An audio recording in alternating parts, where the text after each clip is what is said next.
Shalom Yashrali Yahweh, Brother Malak, back with a biblical breakdown lesson.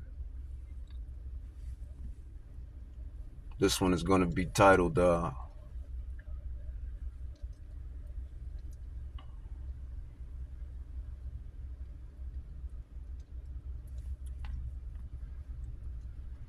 No Matter What, It's Going to Happen Regardless.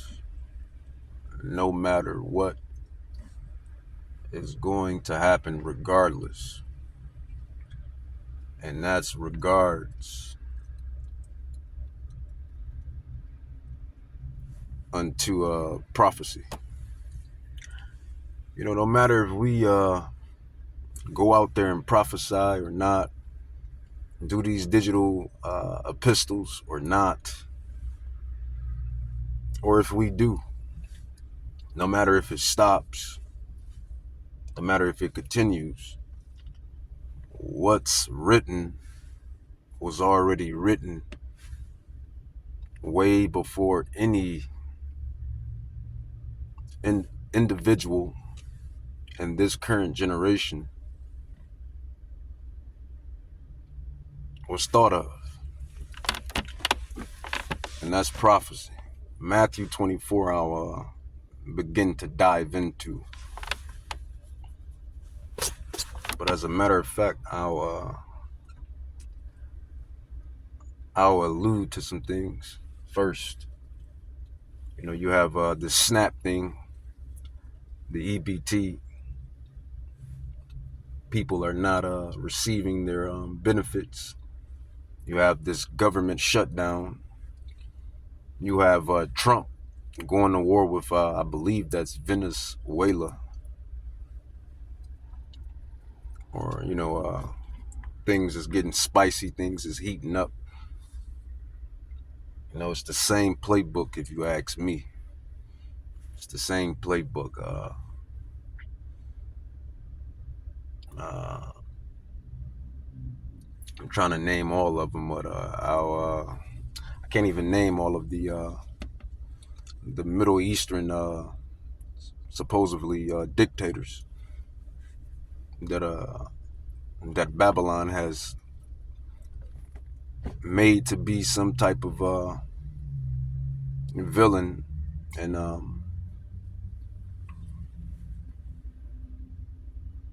intruded into their nation, for the lack of better terminology. So you have that. Not only do you have that, you have the uprising of the people. The uprising of the people, because that's going to happen. You see that with these day-to-day videos on your socials, on the internet, about what people are going to do, what they're not going to do, etc., etc. Chiefly with the women, because they're the main ones that's on it. I'm speaking in regards, rather, of the SNAP. Inflation at an all-time high. Groceries are high. So think about that. Not only can you not buy your groceries, those that's on SNAP, the groceries are higher than, female giraffe, what. It's higher than that, as a worldly saying goes. The cost of living is high. These little 9 to 5s and whatever, you want to call them, gigs, jobs, etc. They don't really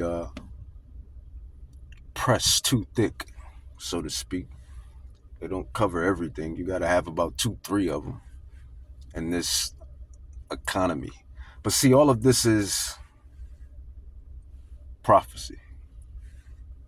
It's all prophecy. In the last days,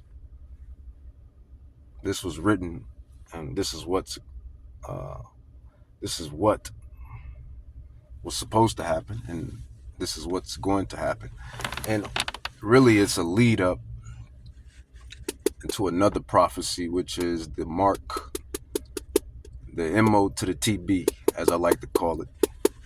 But Matthew 24, let's dive into that prophecy, Matthew 24, and the subheading states signs of the end. And on the next page, it states the coming of the Son of Man. It says, and Yahushua went out and departed from the temple, and his disciples came to him for to show him the buildings of the temple. And Yahushua said unto them, see ye not all these things? Verily I say unto you, there shall not be left here one stone upon another that shall not be thrown down. And as he sat upon the Mount of Olives, the disciples came unto him privately, saying, tell us, when shall these things be? When shall these things be, Salah, and what shall be the sign of thy coming? And I want to sit on that. The apostles were asking Yahushua, what would be the sign of your coming?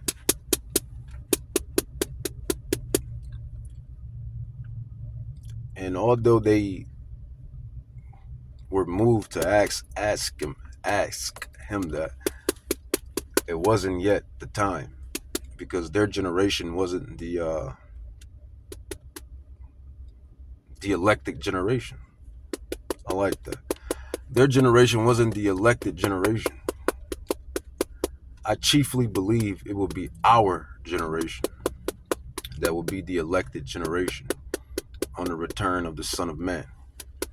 So, like I went into earlier, those are all of the signs of his coming. Civil unrest, wars, climate changes,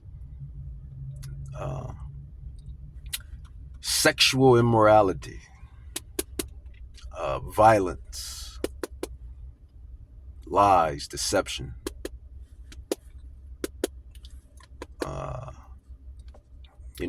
various of things that I already mentioned earlier. These are telltale signs of his coming. It says, not of end of the end of the world. It says, and Yahushua answered and said unto them, take heed that no man deceive you.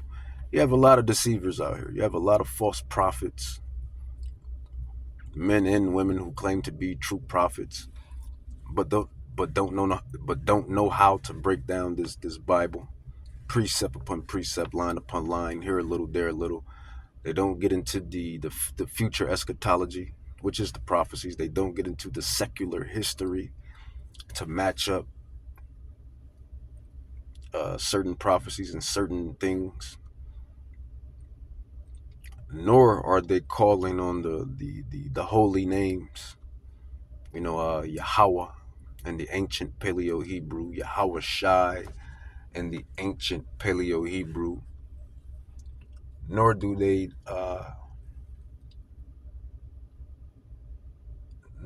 really have this the ultimate zeal. The ultimate zeal is to basically know what the prophets, the scholars, the apostles know, such as myself and many others. And I didn't want to toot my own horn, but as you can see, you see the number. You see the special, glorious number. And I heard the number of them which were sealed. And there were sealed 144,000, as the prophecy goes. But I find that funny. I see that all throughout my life. For the last, probably 8 years, 7 years, maybe 7 years. Been seeing that number. I'm not trying to boast either. I'm just telling you the truth.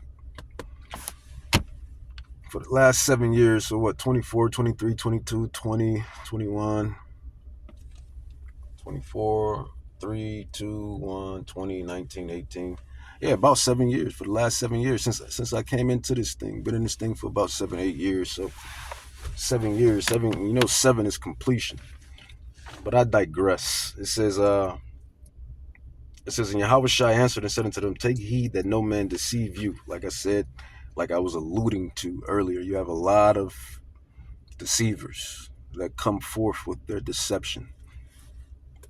Uh, all of these false camps, you should already know. If you are in this thing, you should already know. You know, like I said earlier, it doesn't matter if we do the work or not. The prophecies are going to happen.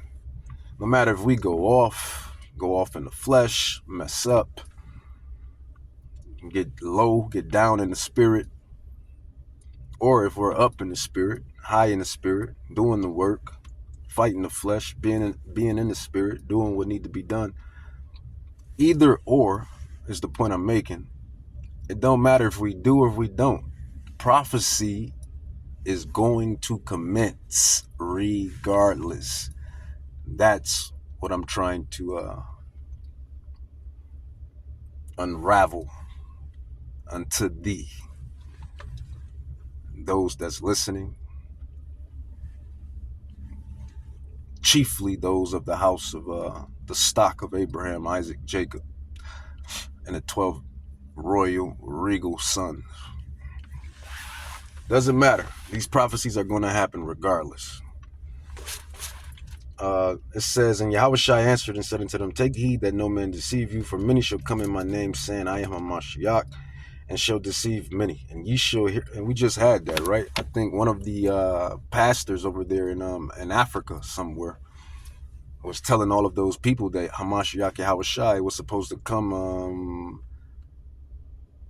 was it either October or November? It was one of those months, I believe. I forget. And they was selling everything over there. You know, false prophets, deception. It says, for many shall come in my name, saying, I am Hamashiach, and shall deceive many.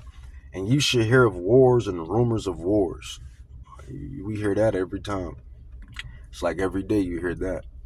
Right now, well, a couple months ago, it was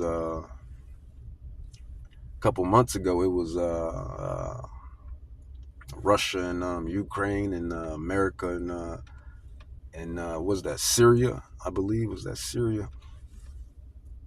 So you had that, and now you got Venezuela in America. And only Yahweh knows what else wars you have that's going down, but that's not being reported on. It says, for many shall come in my name, saying, I am a Mashiach, and shall deceive many. And you shall hear of wars and rumors of wars. See that you be not troubled.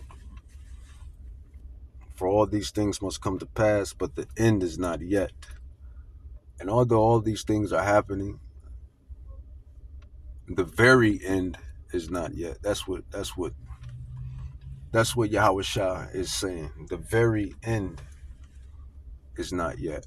Obviously, the end is here, and we're at the end. But the very end, because we still have the MOTB, war, the draft, World War III, the draft, World War III, the MOTB, and then Hamashiach, great return. Hamashiach's great return. It says, and you shall hear of wars and rumors of wars. See that you be not troubled, for these things must come to pass. But the end is not yet, for nation shall rise against nation and kingdom against kingdom, and there shall be famines. Well, like I said earlier in my last couple of lessons, speaking chiefly on the snaps, snap, people not being able to purchase food because they don't have their SNAP benefits. That's a famine. Technically, that's a famine, right? I would consider that a famine. Slok. I would consider that a famine, a mini famine in a way. I mean, ultimately, you're fasting. if you're not eating. That's good. You Americans need to fast. You need to fast. You need to fast off of the processed food and garbage carbs too. I'm not gonna kick it like I don't still indulge in some of that, but I fast. Not only do I fast, I work out. So, but yeah, I would consider that a famine. I would consider that a famine in a way. And it's funny how Yahweh did it. He did it right in the midst of I mean, I'm gonna always be an honest man. I'm gonna always remain honest. Yahweh caused this to happen in one of the best food eating holidays ever. Thanksgiving, when I did used to indulge it in the madness. This is truly one of the best feast days. Your greens, tomatoes, chicken, turkey, all you pork eaters, whatever else you eat, shrimp, lobster, stuffing, greens, yams, cornbread, uh, macaroni cheese, casserole, uh, cakes, pound cakes, lemon cakes, sweet potato pie, sweet yams, peach cobbler, ice cream, chocolate cake, velvet cake. You get my point. You catch my drift. Yahweh made this happen in the midst of the greatest feast day, which is Thanksgiving, if you really want to get down to it. But Thanksgiving, right? See, I always look at everything through the spirit.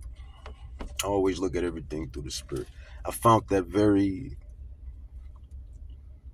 intriguing, to say the least. It says, "For nation shall rise against nation, and kingdom against kingdom, and there shall be famine and pestilences and earthquakes in diverse places. All these are the beginnings of sorrows. Then shall they deliver thee up to be afflicted, and shall kill you, and you shall be hated of nations for my name's sake. And then shall many, it says, and then shall many be offended, and shall betray one another, shall hate one another." And that's going into the elect. Some of us are going to fit that lot. Most of us probably not. We know that it's prophesied that some of the elect will be beheaded, martyrs, because they're not going to take the MO to the TB.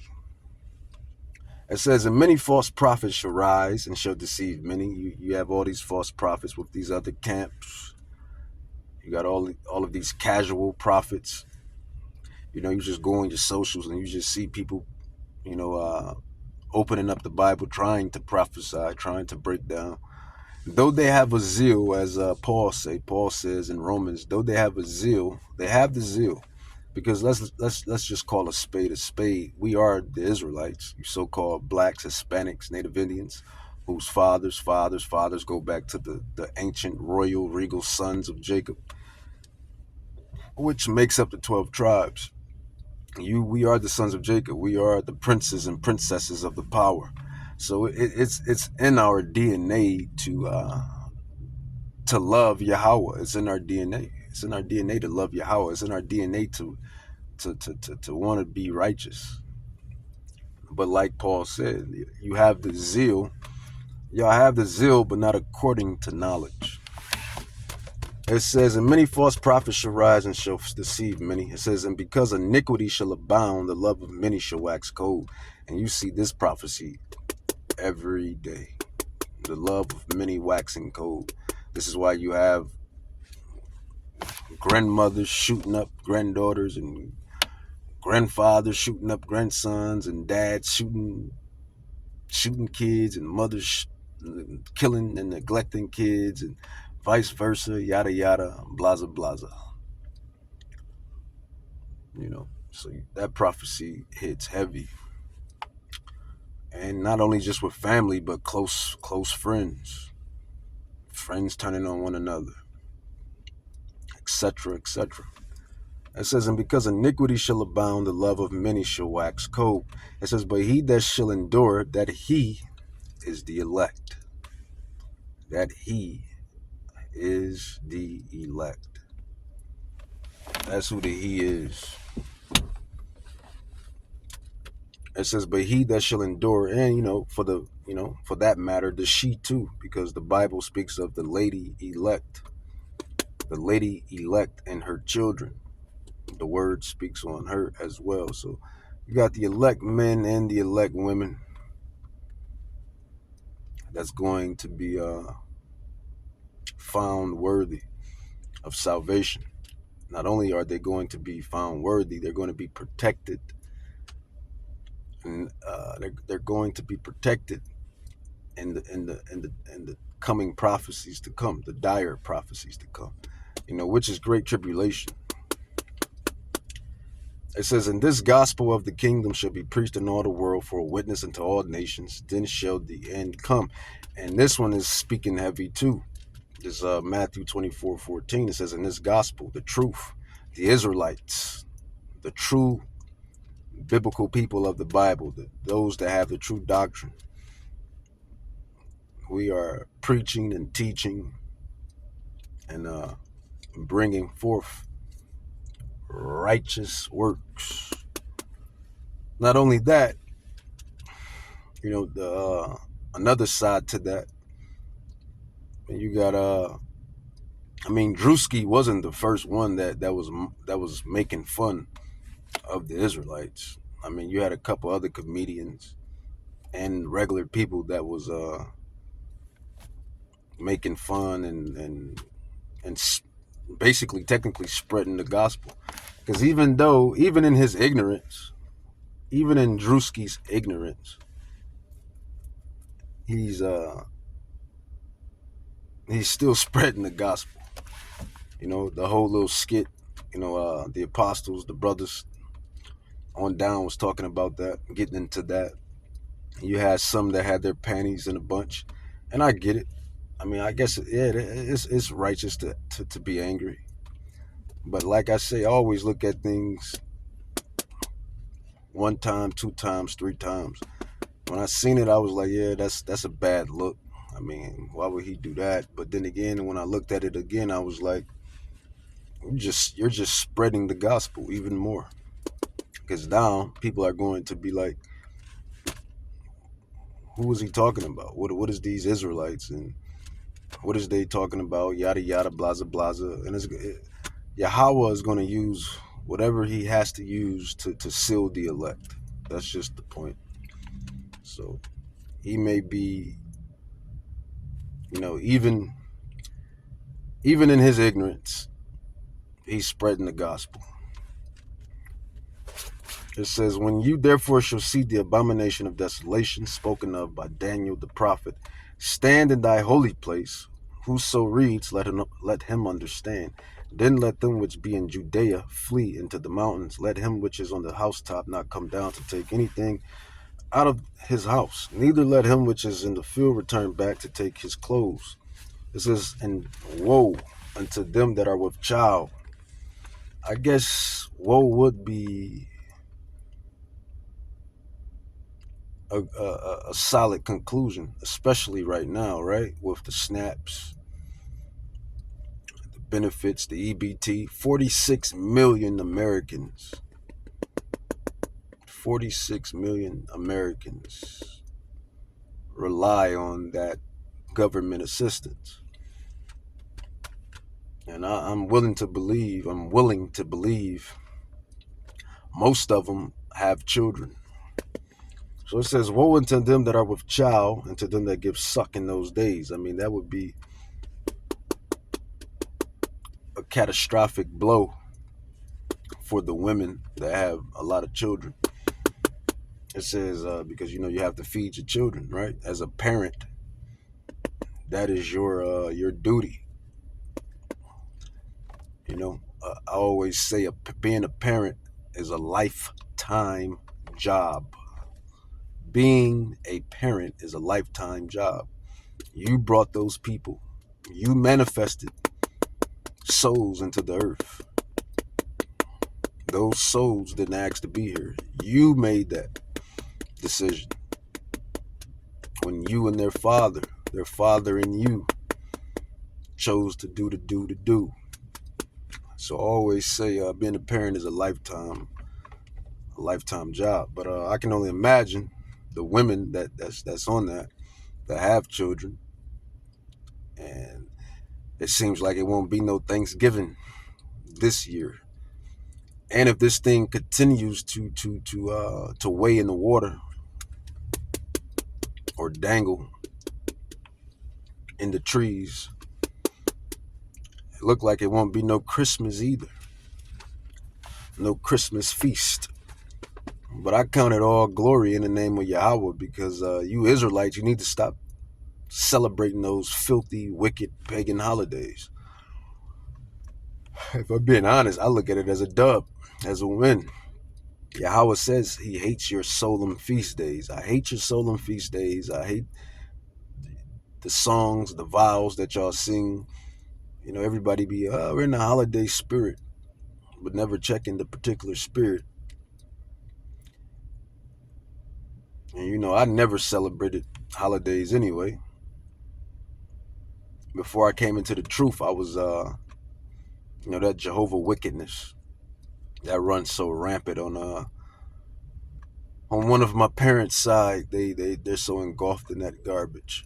But so it don't do me it don't do me nothing anyway.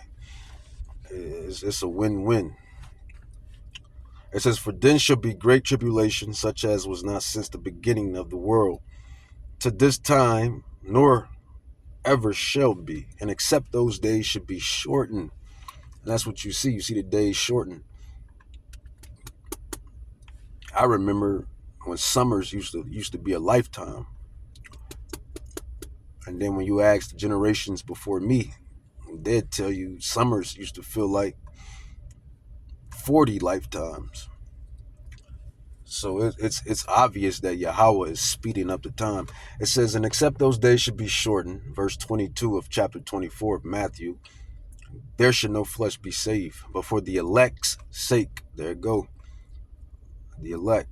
And when you understand these prophecies, and when you read this Bible from front to back, back to middle, from the New Testament to the Apocrypha, from the Apocrypha to the Old Testament, all the way to the New Testament, Shalak, back and forth and back, you'll see a little theme.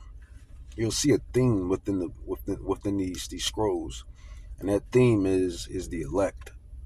It's always talking about this remnant, this elect, this remnant, this remnant, this elect.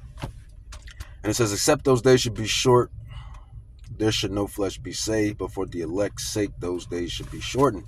And then if any man shall say unto you, lo, here is a Mashiach, or there, believe it not, for there shall arise false Hamashiachs, Christ, and false prophets, and show great signs and wonders, and so much that if it were possible, they shall deceive the very elect. And I heard the number of them which were sealed, and there were sealed 144,000 men, Hebrew Israelite men, out of the 12 royal, regal tribes. It says, wherefore, if they shall say unto you, behold, he is in the desert, go not forth. Behold, he is in the secret chambers. Believe it not, for as the lightning comes out of the east and shines even into the west, so shall also the coming of the Son of Man be. For wheresoever the carcass is, there will the eagles be gathered together. Immediately after the tribulation,